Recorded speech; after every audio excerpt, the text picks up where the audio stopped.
Сәлем достар, бүгін сіздерге пациенттің рұқсатымен өзімнің қабылдауымды түсірдім. 30 минуттық қабылдауды 1,5 минутқа толтырып сіздерге арнайы салып отырған видеом. Соңына дейін көріңіздер. Лайк басып, комментарийға сұрақтарыңыз қойсаңыздар болады. Кардиолог кеңес керек болса, маған жазылыңыздар.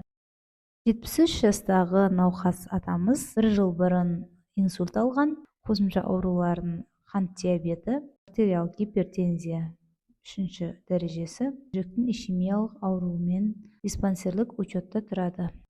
Пациентті қан қысымын өлшеп, қарап тексеріп, жүректің соғу жиілігін өлшеп, ЭКГ-сына расшифровка жасап, жүрегін тыңдап, жалпы жағдайын білдім.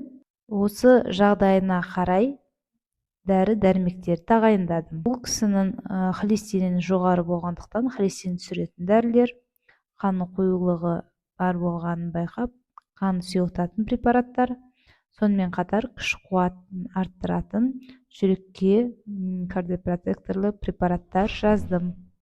Тамақтануы және қимыл қозғалысын сұрап, оны да кішкене коррекция жасау керектігін айттым. Міне менің қабылдауым осылай аяқталды. Келесі қабылдау 1 айдан кейін болады. Науқасым бүкіл тағайындауды орындаймын деп сөз беріп кетті.